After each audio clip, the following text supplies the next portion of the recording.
मुद्रा ल्यायो भने त्यो पनि चाहिँ तपाईँको चाहिँ कब्जा गरिदिने यस्तो नचाहिँदो एउटा आतङ्ककारी राज्य व्यवस्था भएको हुनाले लुटेरा राज्य व्यवस्था छ। यो व्यवस्थालाई ठिक नपारेसम्म यहाँ यस्तै चाहिँ नि गलत भावहरू त्यसले गरेको छ नि हो त्यस्तो कुराको त हामीले चाहिँ सर्वत्र विरोध गर्नुपर्छ नि। हो एकदमै राम्रो। बालिन शाहको कुरा गरिरहँदा अहिले बालिन शाहलाई पनि विदेश गएको कुरामा चाहिँ उहाँको पनि छानबिन हुनुपर्छ भनेर मुद्दा दायर भएको छ। यस विषयमा चाहिँ के भन्न चाहनुहुन्छ? होइन यो अब त्यसमा बालिनले होइन कि बालिनले साथमा आएको पनि न्युजहरू भाइरल भएको थियो। हजुरले यसलाई कसरी मूल्याङ्कन गर्नुभएको छ? नेपाली त कहीँ पनि सुरक्षित देखिएन नि। होइन नेपालीहरू सुरक्षित छन्।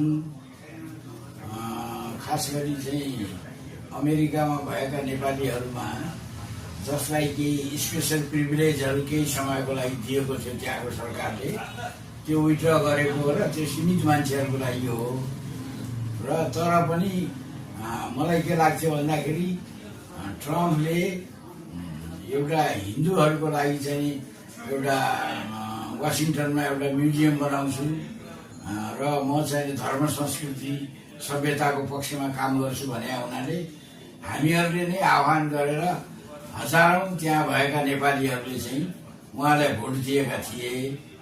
त्यसैले गर्दा नेपालीहरूप्रति र हिन्दूहरूप्रति उहाँले राम्रो व्यवहार गर्नुहुन्छ भन्ने हामीलाई विश्वास थियो। तर अहिले चाहिँ नि यो अस्थायी किसिमको जुन त्यहाँ भिसा दिएर राखिएका मान्छेहरूमध्ये कतिपयले ग्रिन कार्ड लिन नसकेका त्यहाँको नागरिकता लिन नसकेकाहरूमध्ये केही नेपालीहरू पनि परे त्यसमा। त्यो अमेरिकाको एउटा राष्ट्रपतिको चाहिँ जुन समग्र नीतिहरूको हिसाबले त्यो परेको हो। तर नेपालीहरूप्रति दुर्भावना राखेको, नेपालीहरूलाई खेदेको, नेपालीहरूलाई चाहिँ एकदमै चाहिँ लखेटेको त्यस्तो अवस्था देखिँदैन। इन्डियनहरूलाई चाहिँ एकदम चार हात खुट्टा बाँधेरै पठाएको थियो। नेपालीहरूलाई चाहिँ त्यस्तो गरेको देखिएन। नेपालप्रति चाहिँ नि अमेरिकाको दृष्टिकोण चाहिँ के थियो भन्दाखेरि एउटा हामीले मूल्याङ्कन गर्दाखेरि जस्तो एमसीसी खारिज गर्नुभयो उहाँले।